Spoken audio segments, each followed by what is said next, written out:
À cet instant précis, un séisme diplomatique secoue l'échiquier politique Moscou, tend la main à Marine Le Pen avec une déclaration qui fait l'effet d'un coup de tonnerre. Oui, pendant que les élites parisiennes rêvent à des utopies hors sol, le Rassemblement national lui passe à l'action et la Russie sans détour lui répond. Ce n'est pas une coïncidence anodine, c'est le signal d'un tournant colossal. Le Kremlin ne lance pas ce genre de message pour rien. Ce n'est plus du domaine du symbolique, c'est le début d'une reconfiguration politique majeure. Le Rassemblement national n'a pas tourné autour du pot. Le message a été net, sans fioriture. Stop aux sanctions qui tournent en boucle. Stop au robinet à milliards pour un conflit voué à l'échec. Il est temps de revenir à la table des discussions. Et devinez quoi? Ce n'est pas tombé dans l'oreille d'un sourd. Le Kremlin n'a pas seulement écouté, il a réagi. En personne, directement à Marine Le Pen. Ce n'est pas une rumeur, c'est une réponse calibrée, assumée. Et Bardella, il l'a formulée avec une franchise à faire pâlir les murs de l'Élysée, une vérité nue que plus personne n'ose murmurer dans les couloirs du pouvoir. Pendant ce temps, la France, elle s'enlise dans un bourbier qui lui coûte une fortune. Des milliards déversés en Ukraine, des cargaisons d'armes livrées à tour de bras, des sanctions empilées les unes sur les autres. Et le résultat, Moscou gagne du terrain et son économie, loin de s'effondrer, continue de croître. La nôtre, en revanche, rétrécit comme peau de chagrin. Croire encore que la Russie fera marche arrière, restituera la Crimée et paiera des réparations relève de la fiction. Et pourtant, c'est cette fiction qui guide depuis des années les décisions diplomatiques de la France. Une illusion devenue doctrine. Bardella ne parle pas en parabole. Il met les pieds dans le plat et évoque une chose que Paris refuse de regarder en face, le réalisme politique. Et il n'a pas tort. Une paix durable ne se fabrique pas à coups de slogans moralisateurs, mais en acceptant des concessions, souvent douloureuses, des deux côtés. Mais pendant que l'Ukraine s'effondre goutte à goutte et que son indépendance vacille, que fait le gouvernement français? Il verrouille toute perspective pragmatique.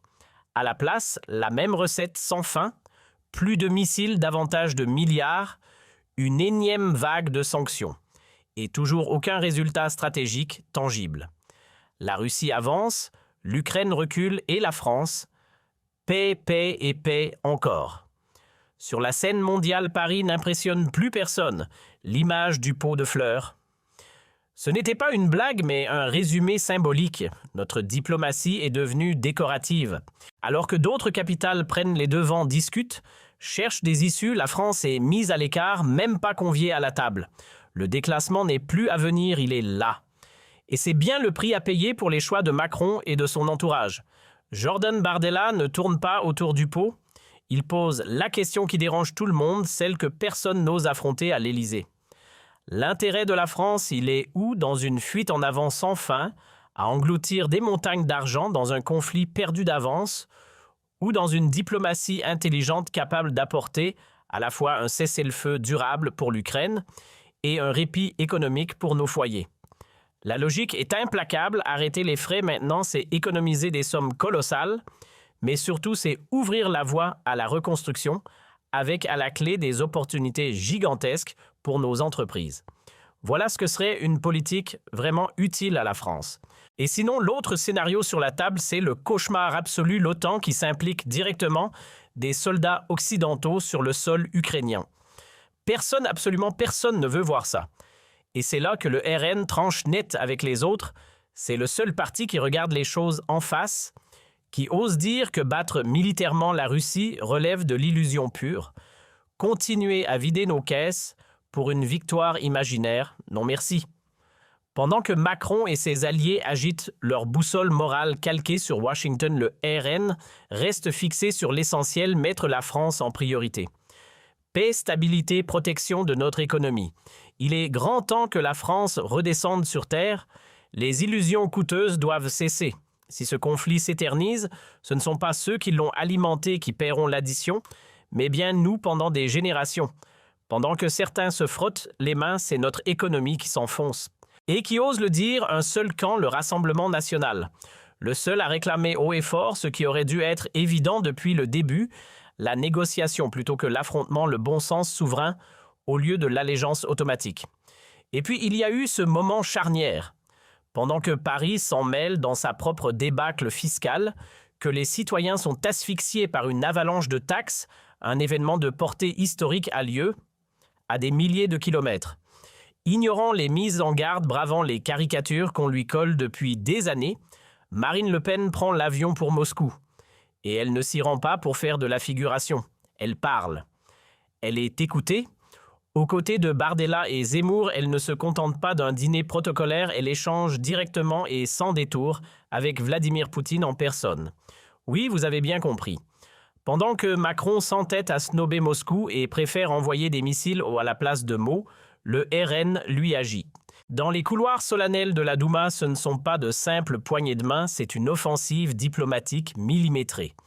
Marine Le Pen, entourée de Bardella et Zemmour, échange directement avec Leonid Slutsky et la Commission des Affaires étrangères, puis dialogue avec Mikhail Chernov, l'un des relais directs du Kremlin.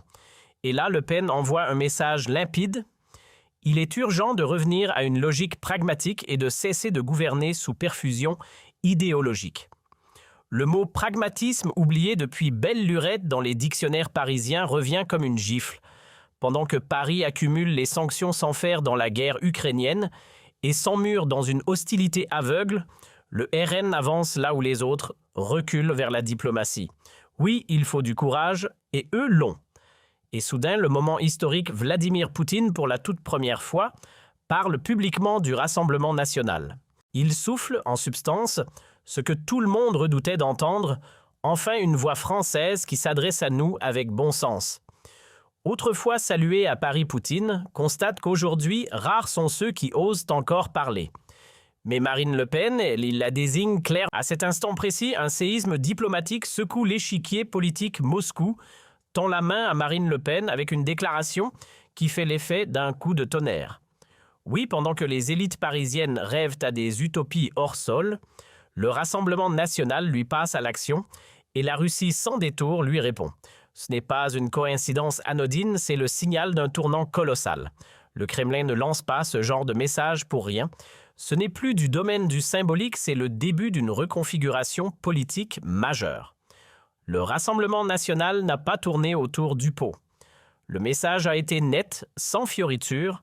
Stop aux sanctions qui tournent en boucle. Stop au robinet à milliards pour un conflit voué à l'échec. Il est temps de revenir à la table des discussions. Et devinez quoi? Ce n'est pas tombé dans l'oreille d'un sourd. Le Kremlin n'a pas seulement écouté, il a réagi. En personne, directement à Marine Le Pen. Ce n'est pas une rumeur, c'est une réponse calibrée, assumée.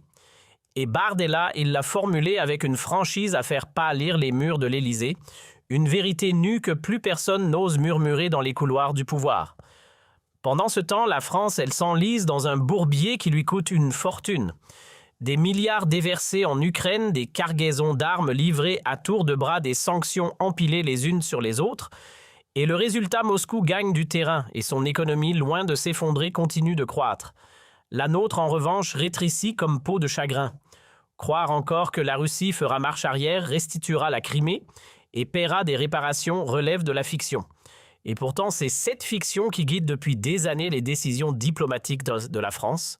Une illusion devenue doctrine. Bardella ne parle pas en parabole. Il met les pieds dans le plat et évoque une chose que Paris refuse de regarder en face, le réalisme politique. Et il n'a pas tort. Une paix durable ne se fabrique pas à coups de slogans moralisateurs. À cet instant précis, un séisme diplomatique secoue l'échiquier politique Moscou, tend la main à Marine Le Pen avec une déclaration qui fait l'effet d'un coup de tonnerre. Oui, pendant que les élites parisiennes rêvent à des utopies hors sol, le Rassemblement national lui passe à l'action et la Russie sans détour lui répond.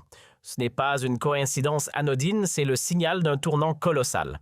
Le Kremlin ne lance pas ce genre de message pour rien. Ce n'est plus du domaine du symbolique, c'est le début d'une reconfiguration politique majeure. Le Rassemblement national n'a pas tourné autour du pot. Le message a été net, sans fioriture. Stop aux sanctions qui tournent en boucle. Stop au robinet à milliards pour un conflit voué à l'échec. Il est temps de revenir à la table des discussions. Et devinez quoi? Ce n'est pas tombé dans l'oreille d'un sourd. Le Kremlin n'a pas seulement écouté, il a réagi. En personne, directement à Marine Le Pen. Ce n'est pas une rumeur, c'est une réponse calibrée, assumée.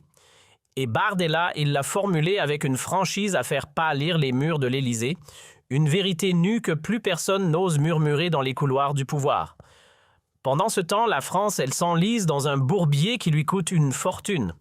Des milliards déversés en Ukraine, des cargaisons d'armes livrées à tour de bras, des sanctions empilées les unes sur les autres. Et le résultat, Moscou gagne du terrain et son économie, loin de s'effondrer, continue de croître. La nôtre, en revanche, rétrécit comme peau de chagrin. Croire encore que la Russie fera marche arrière, restituera la Crimée et paiera des réparations relève de la fiction. Et pourtant, c'est cette fiction qui guide depuis des années les décisions diplomatiques de la France. Une illusion devenue doctrine. Bardella ne parle pas en parabole. Il met les pieds dans le plat et évoque une chose que Paris refuse de regarder en face, le réalisme politique. Et il n'a pas tort.